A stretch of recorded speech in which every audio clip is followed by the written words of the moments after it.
This is Loren Fogelman, Business Success Solution, showing accounting professionals how to double their income working half the time. And today I have someone special with me. I have Brian McElry. Brian, please go ahead and briefly introduce yourself and what you do. Sure. So I'm a CPA that has got my license probably almost 40 some odd years ago.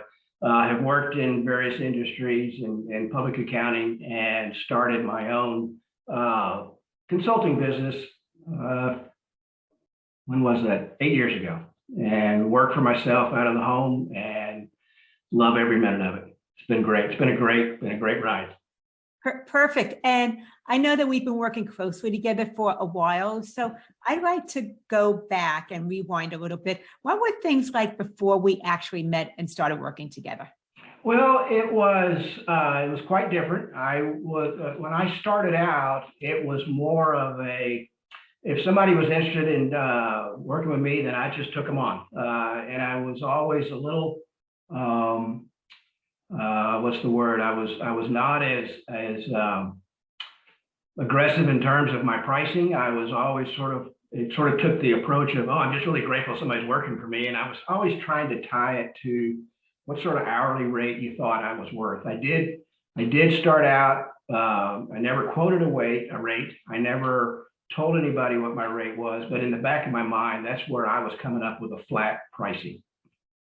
And was there something that happened that made you decide to look for a better solution or a better way of doing things, and that led to us working together? Sure. You kind of think of it like the 7-year itch. I had been doing the same thing for 7 years and been getting predominantly the exact same results. And I was starting to realize that in order for my business to grow, I had one of two choices. Either I had to charge a more fair price for what I do, or I had to gain a whole lot more clients and work a whole lot more. And I was pretty much at the max at the number of clients that I could service. And so I knew that something had to change. I just didn't know what to do. I really needed some guidance as to what would be a viable step forward to make that change. And part of what you're talking about is what I call that upper limit challenge, where because you maxed out on time, it maxes out your revenues also. Sure. Is that what you were feeling you were up against? Sure. And, I had come from a previous CPA firm that charged flat fees for their work. They always went over and would always justify that there was some other reason why they could charge more. But so I knew that was the platform that I wanted to use. And I knew that was something that was important to my clients, that then they have a budget and I have a budget. And they're not paying for me to learn something extra. That's up to me to make sure I price that into the program. Okay, so you realize that you were giving some things away for free, but also what I'm hearing is that you were very aware that you wanted to have what you called a fair rate. Is that correct? Correct. I wanted to have a fair rate. I wanted people to appreciate the value that I brought to the table. As a CPA, and this started out predominantly just doing bookkeeping, and the consulting was always available, but only if people really could buy into that, if you will. So I always wanted to make sure that they got tremendous value for what I bring to the table, and was always trying to separate myself as somebody that most bookkeepers don't have the experience that I do. And when we come to talking about prices and rates and whether you're charging a fair price or how much could you be charging, raising rates is something that's on people's minds for a long time before they do it. So, Brian, how long were you thinking about actually raising rates before you took action on it? Well, this was, so in the 7 years prior to us meeting, I had raised my rates once, and I sweated profusely over that process. And so it was very difficult for me. And I just kind of felt like, oh, if I just get more clients, then everything will work out. It was pretty much, I had come to realization that it was sort of a one-sided equation, which is great for clients, but at the same time, all of the accolades that I received from clients telling me how much they love me and they thought I did a great job, and I thought, why am I not charging for that? Why do they recognize it? Apparently, it just wasn't me. Mhm. So that, that gave me a certain amount of comfort, but it was still quite a challenge. Mhm. And I know that raising rates is something that brings up a lot of angst for people. So part of what I'm hearing is because you hadn't raised your rates for 7 years, your clients got a great deal and you kind of stagnated. Is that about right? That's exactly right. When I look back on the revenue that I generated, once the business took flight, which was fairly quickly, and I look back on the years and I realized how level the plateau was of the income that I was making. I was adding clients, my clients were leaving for various reasons, not because of me, maybe somebody retired or moved away or whatever the case may be. But it seemed like in all that up and down, back and forth, I'm still staying at the same level. Hmm. And there was something mental in my head that thought, well, this is about all I can do. That was, thinking back to the CPA firm that I'd worked for, that was one of the things that they put in my head. You won't make very much money, good luck, it's going to be a great deal, but, don't expect to make as much money as you were making for us. Wow. Yeah, so that kind of sunk in my mind for a number of years, and I thought, well, gosh, maybe they're right. But Brian, I just want to say right off the bat, that is false news. That's true. That's true. That is false news. That is definitely false news. And when we were first started talking together, and were there any obstacles that you had about making a decision for us to work together? There really wasn't. I had attended one of your continuing education classes, and it kind of piqued my interest. It's like, wow, here is this declaration that we can change this and teach you how to raise your rates and earn what you really are worth. And it helped me, to understand the difference between a fixed fee that's based on hours and a fixed fee, if you will, that's based on value. And now you're getting more into really the strategy or the specific steps. So do you have any specific strategies that you put into place that help to actually grow your revenues, as well as maybe giving you back some of your free time? I know that you've made some drastic changes in your firm. Sure. And, for a while back there, that was the other problem I had, as I was growing my business, I was actually having to hire contractors to help me do some of the work. And so I didn't really realize my profit was not as good as it could have been. One of the things that I always did, and when I look back on it, I think it's so funny. If I would take on a new client, and I would always take them on no matter what. So if I take on a new client, I would basically offer them the opportunity for me to clean it up. If it was a big mess, I might charge them one extra month. But a lot of times I would just, I can't believe I'd say this. I would say, okay, so I'm going to go and I'm going to clean this up and we'll start working together. In the beginning, it's going to be lopsided in your favor, but in the end, it will come back to me, and then it will even out. But that was sort of my strategy, which was sort of sickening, but it was the way it was all I was really capable of psychologically, is what I said is probably the best way to put that. That's where it was a belief system. I've done some growing over the last 7 years in terms of understanding my value and my worth without feeling like I'm being overly prideful or bragging, if you will. Well, actually, I'd like you to brag a little bit at this moment. So you've done a lot of hard work over the last couple months, and I wanted to see if maybe you can inspire someone else. What are some of the different things that you've put into place since we started working together, which has increased your revenues and maybe changed how you're looking at your firm? I think, without a doubt, the biggest change that has had the most impact is and learning this from working with you, is to realize that when people come to you, they really do usually have a mess and they want it to be cleaned up. And if you approach that as a professional to say, yes, I can come in and clean this up, the first thing I have to do is I have to look at your books. And in order to do that, I charge X number of dollars. That will give me, some background so that I know what needs to be done. And then we would go to the next step, which would be me to give you a proposal for what it would take to clean it up. And you can use me or not use me. From there, we decide if we really want to work together on a long-term basis. So that's been the biggest change for a number of reasons. One is it gives me, at least 2 initial points of contact with the client to determine how cooperative they're going to be, how much, or what's their buy-in, what are they really committed to in terms of working with me. It also sets me apart as someone that's unique and different, that you don't see that a lot in the industry. And it also sets the stage for when it comes time to make the offer, if I decide that we want to work together, to make that offer, or what it would be to work together on an ongoing basis. I've already set the stage for, I'm not the cheapest guy on the block. And so it makes it a lot easier for me to describe that, but it also makes them a lot more receptive to, let's go, let's do it. What are we waiting on? And so it's been great. It's been really good.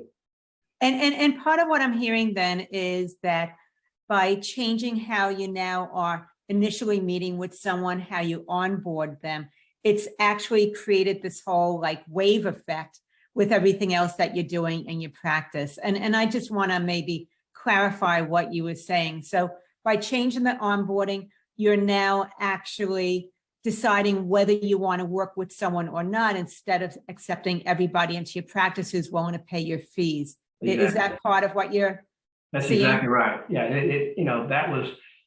there were several instances of past clients where, had I done that initial process in the beginning, I probably never would have onboarded them as a long-term client. I still would have helped them. I still would have, looked at their books and offered to clean it up and tell them what needs to be done, because I like to help people. But it has to be a good fit in a long-term relationship. There has to be, equal amounts of respect on both sides, and the feeling that it really is something that they want, really is something that they recognize that they need.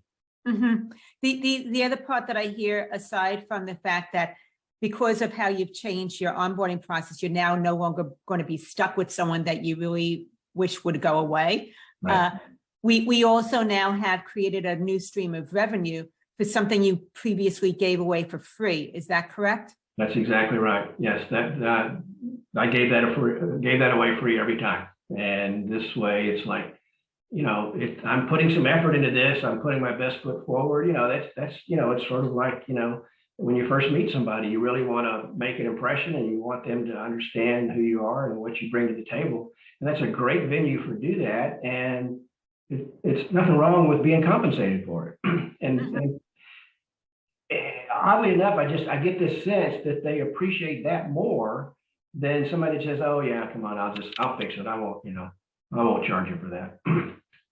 And the other thing I hear, Brian, is that you first of all, you are a nice guy. You have a big heart for everybody. You can see the good in people, and you really want to genuinely help them.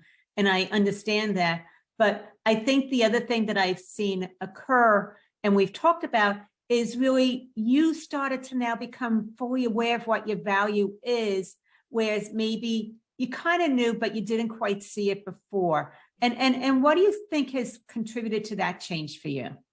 Well, I think a lot of it is the time and the effort that you and I have spent together, and embracing this concept of doing, the initial diagnostic review as well as the cleanup. And that has really helped me to become more confident about who I am and what I do, and what the value is. It's, if you're always relying on the history of, like what I said, former CPA firm, and what people outside of this specific industry think of it, then yeah, it's not going to be a very high self-esteem issue. So it's nice to have gotten to this point, to this level where, I mean, it's changed everything. I mean, personally, I had lunch with the gentleman yesterday, and he looked at me and goes, "You've changed.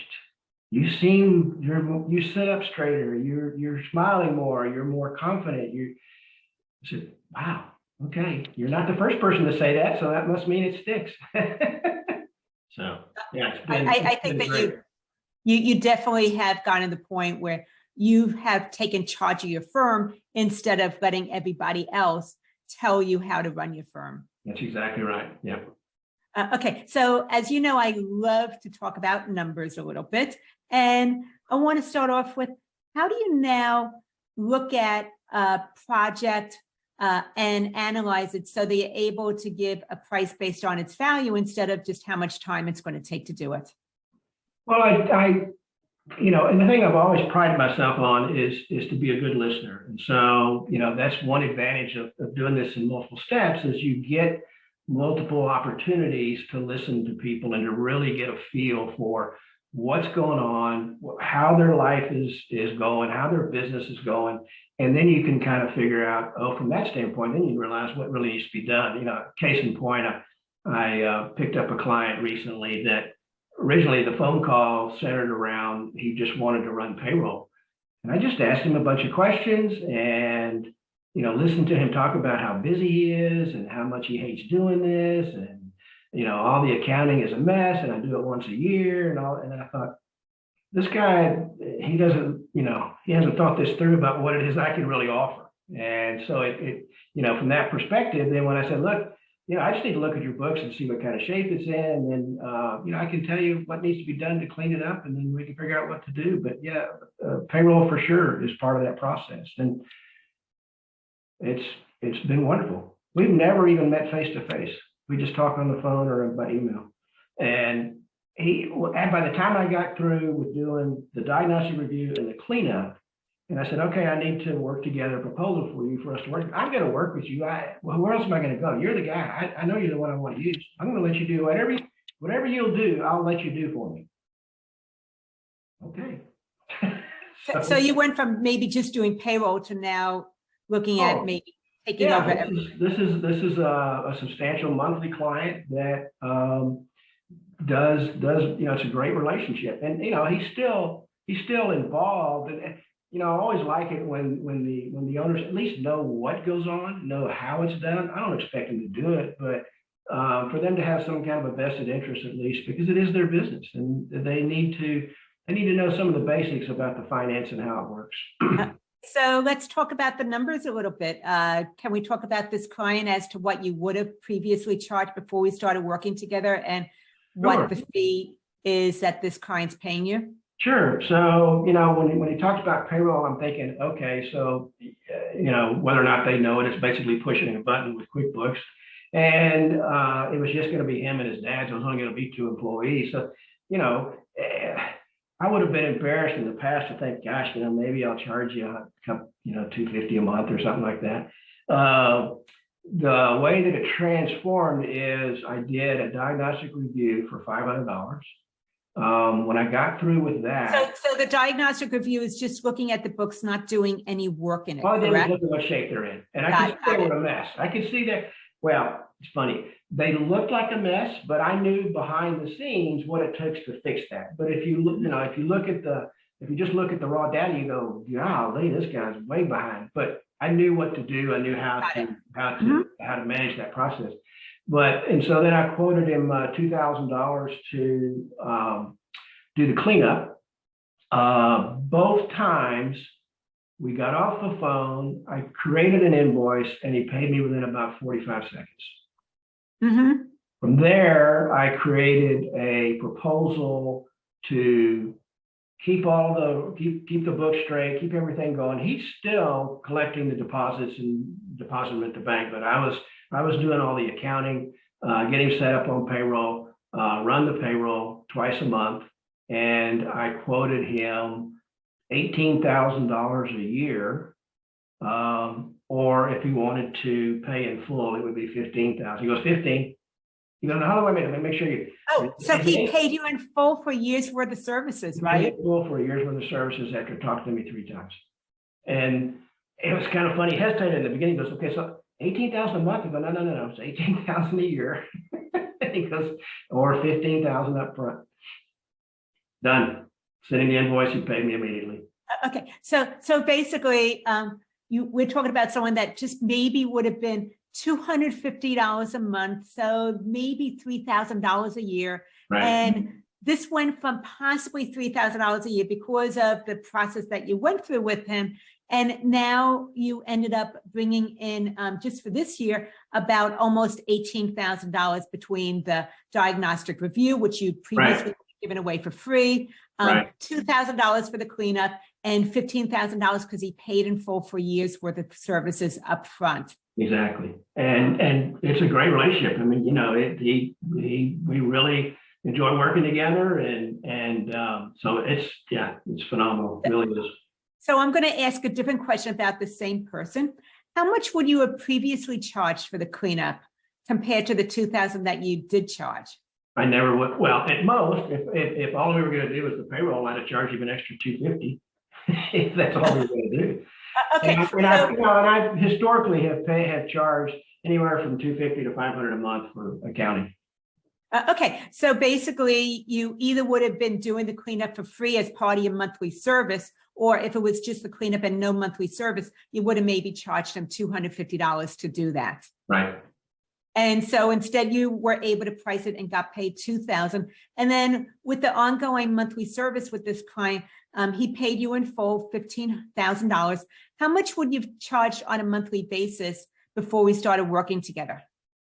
Between $250 and $500. Okay, so maybe on the top end, to be generous, you would have gotten $6,000 a year for the same for this service, no additional time spent working, and he went ahead and paid you $15,000 for that. And this is not, this is not a reflection of there's more work because it's $15,000. Nope. It's the same amount of work. It's the same effort. Clients. I think it was sort of a misconception. They really don't care how much time I spend. They just want the result. They want, I think the praise that I get more often and more often and more often is, I don't know what I'd do without you. They don't really know what I do, but they love that I do it. Mm-hmm. There's this feeling that I care. There's this feeling that I've got their back there, and which is all true. I mean, I do care deeply about my clients, and I am always there to support them. Sometimes we don't talk about accounting. Sometimes we talk about feelings and goals and dreams and things of that nature. So you can't put a price on that. And so if it gives them a sense of comfort and it gives them a sense of relief and knowing that they've got somebody looking out for them, I've always said that I thought what was really valuable to what I do is these guys and girls, these business owners now have somebody they can lean on outside of their business to help them with their struggles. Mm-hmm. And that is such a relief for them. They're, predominantly, maybe not necessarily always stressed, but they're always very busy. And they're always concerned about what's next and how to keep the business going and working with their clients and stuff, and to have somebody that can help them with something that is so important, which is the finances of the business, but to have somebody that they can rely on, that they can reach out to, it's invaluable. It really is. And I think the way you're speaking to is really the value of being client-centered, having that deeper relationship that goes beyond just the transactions and the work that you do. So basically what I'm hearing is that you are a resource, advisor, consultant on many different levels to your clients, and you happen to do their books as well. That's exactly right. And before I had that flipped. I'm just doing the books, and I can offer some consulting. I can't tell you how many times in the past I would think, yeah, they don't really need any consulting. They're not really in, I just never explored it. I never really positioned it in a way where they could understand, what that can do for them. Okay. Now, Brian, I want to shift just a little bit. We talked about how you were able to increase your fees with a new client, but it's a little bit different going back to your current clients and being able to get them up to your current fees. So can you share how you were able to maybe change the rates of what your current clients are paying you, and if there was any pushback or not? Sure. And that was the hardest part. My business was such that, it would come to me. So I was working with an existing stable of clients as we started this process. And so I knew that was the only practice I was going to get, is to work on my existing clients, because I wasn't really controlling when I would get a new relationship. So if I was going to make a change, this is where I had to start. I was extremely stressed out about it. I was very nervous, but following your lead and the tools that you provided for me to be able to do that, I had actually only one pushback out of, well, at the time it was close to 30 clients, and it was actually one that needed to go anyway. So from that standpoint, that was okay. The other ones, everybody followed in suit. I had, and you may want to talk about this too, but there was, an opportunity with a client where I got to do a lot more work than I'd done before. And it really pivoted the relationship. We had been working just very, very superficially, and he was very difficult to get a hold of and very difficult to pin down. And once we had an opportunity to talk, it turned out he was looking for what I was just getting ready to offer. So it worked perfectly. Okay, so I want to just maybe dig into that or a particular client. You can choose who it is that you want to dig into, but tell me about one of your clients where you went back to them and what their fees were and what their new fees are, or maybe how the relationship changed because you gave them options of how to work with you. Sure. So I had a client that I've been working with for a few years. We had started out at $500 a month. And at one point he had asked to see if I would step in and do the billing. And I said, sure, why don't we double it? Okay, so it's 1,000. And he's okay. He never spent the time or the effort to be able to get me to transition to that. So we worked together for another 6 or 8 months. I still charged my fee, waiting for him to pull the trigger. And he's incredibly busy, very, very successful, incredibly busy. And it got down to the point where, I thought he just really didn't want to work together. And for some reason, he answered one of the latest, emails or texts that I sent him. And I said, let's sit down and talk. I said, I got some ideas about some things, how I can do to help you. And he's like, I'm just so busy. And so we scheduled a meeting, and we've been working together for about 4 years, I guess. And this was only the second time I've been to his office. And I pitched, the process of giving him options. I have different packages, what we can do. And I said, what I think you could really need, time is your most valuable resource.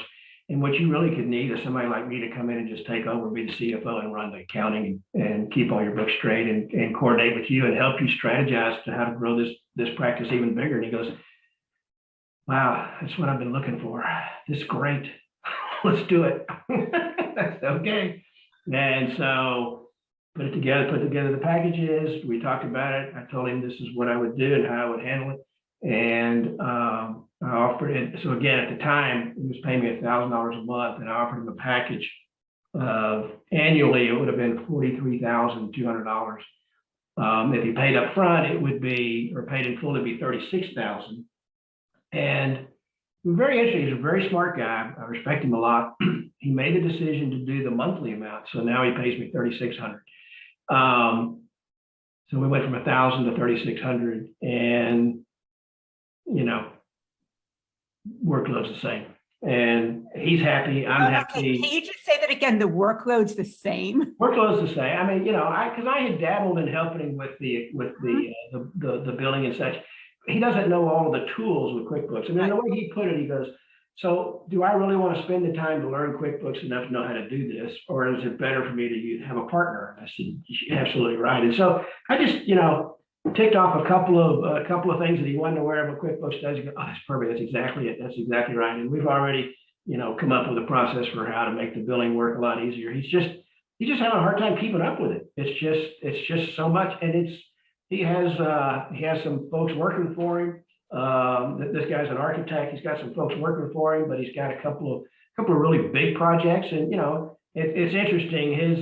His goal is similar to mine. He wants to pare down his client base, but get more money from the existing clients. And so him and I'm part of his team. I'm the guy that helps him get to that next level. I'm excited, and he is too, and it's working well.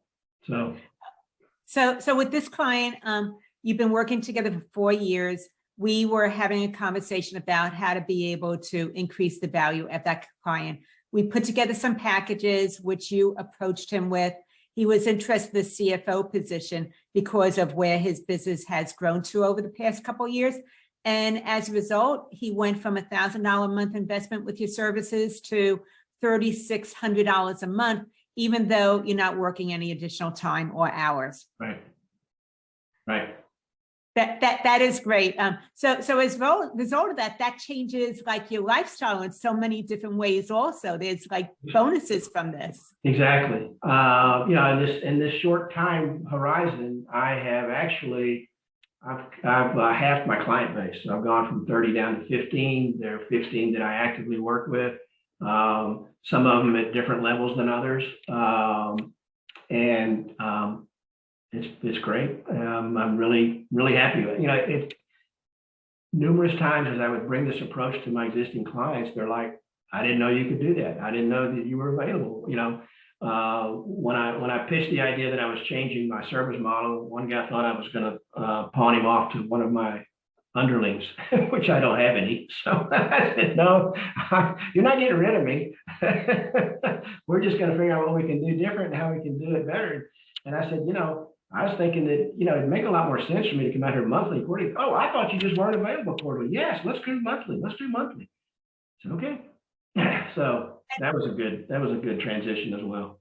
And Brian, in all transparency, I know that we're making it sound easy of what happened. Oh, we just came up with these packages and you did it and so on and so forth. But there were some personal hurdles to overcome. Do you mind sharing some of the things that you had to work through to be able to get to this point? Sure. Well, we started this process back in January. So this is now September, and it didn't pivot until last month or the month before. It was a soul search on my part in terms of self-esteem and self-worth, and recognizing that I'm not taking advantage of anybody. I mean, quite frankly, it was the other way around. I was allowing people to take advantage of me, and I don't mean that in a bad way, but I mean I was not confident enough in myself to say this is what I bring to the table. This is the value of what I bring. And I think it was hard because I was always so hyper focused on it has to correlate to an hourly rate. And if it correlates to an hourly rate and that comes out to $500 an hour, then, well, that's not right. Well, but that doesn't have anything to do with it. My time is irrelevant. It's the result. It's the product that I deliver. And so it helped to work on existing clients because, they were kind. They allowed me to stumble with my words and my presentation and even kind of give me some helpful criticism and such. But so that part was real comforting. And as that worked, it just so happened at the same time I started to get a rush of existing clients. My entire book has been a result of referrals and people that I've known that have existing clients that refer other people. And so it just so happened that those were coming in right as I was kind of finishing up going through my existing book. And so it made it a lot easier, and I had enough practice. It made it a lot easier to deal with new people from that perspective, that this is who I am from the beginning. I'm not having to change the way that we do the process or how we work. And it certainly helps. I mean, that trust factor is tremendous. It certainly helps. And I'm very grateful for the clients that refer me, but it's been a funny mix of people that, I've had people that refer me don't work for me anymore. They don't work with me anymore. So that speaks volumes that, we had a relationship and, for whatever reason, never awful, but I mean, for whatever reason, it just wasn't a good fit. But when the opportunity came for them to refer me, they couldn't say enough good things about me. So that was really cool. It was very, very heartwarming. Mm-hmm. And one of the things that I remember from when we first met was talking about the fact that, yes, I love helping you with your revenues, but it's also what's possible because of the fact that you get your time back, because you have more revenues without working additional hours. That really is something that I love being able to get behind. And I remember you were telling me about how you and your wife enjoy doing certain types of getaways. Yep. And that you didn't think that you would be able to this year. So right. Can you kind of share a little bit about what you have coming up? Sure. At the end of October, we're taking a riverboat cruise to Portugal. So, and we'll actually be in Portugal for 2 weeks. So it's a 1 week riverboat cruise, and then we're there for a week while we're in country. So that's exciting because that's, that's something that we love to do. we've done it previously, but we always would have to have a 2 or 3 year gap between them, to make it affordable. Well, the last one we went on was last November. So we were trying to squeeze one in less than 12 months later. That was always going to be a challenge, but now this has made a humongous difference, and we're looking forward to it. We're excited. Excellent. So 2 riverboat cruises in less than 1 year. Right. And we did a major remodel on the house as well. So there's been a lot. That I didn't know about. That is fantastic. A lot going on. So great. It's going to be nice. And anything else that maybe we skipped over, or you feel that it's really important that might inspire someone that you want to mention? I think for me, when I look back and I think to myself, okay, so the opportunity came to work with you and to have that relationship for the next year, and it was really interesting because it was a funny sales pitch, because I was sold before you even talked about the money, but I was constantly reminded after I had signed up and we started to work together, and people would say, "You hired a business coach." I go, "You don't understand. Now I have somebody that can help me. I've always been the one that's helped everybody else. Now I have somebody who can help me, who can encourage me, who can sit on my shoulder and steer me in the right direction, and as you would say, gently direct you in the proper steps." It's been phenomenal. I mean, that is I think it was almost hypocritical for me to think, oh, I can just go on doing this and I'll just figure it out myself. And now to realize how incredibly valuable this relationship is, I highly recommend it to anybody. It's, there's so many benefits to this that go beyond the revenue side. I mean, as we've been talking about, and so it's been phenomenal for me. I really enjoyed it. I really appreciate you, and I think it's a great program, and I encourage everybody to sign up. Brian, I feel very, very honored to be part of your inner circle and to do for you what you do for everybody else. Good. And if somebody wants to have a further conversation with you, how can they get in touch with you? So my email address would be obviously be the easiest way to do it. And so it's Brian, BRIAN, at B as in boy, J as in John, and then my last name, McElroy, MCELROY.com. Excellent. Brian, thank you so much for taking time away from your day to be able to join me, have this inspiring conversation. I know that you are going to really hit home with that exact right person who needs to hear this. Loren Fogelman, showing accounting professionals how to double their income, working half the time.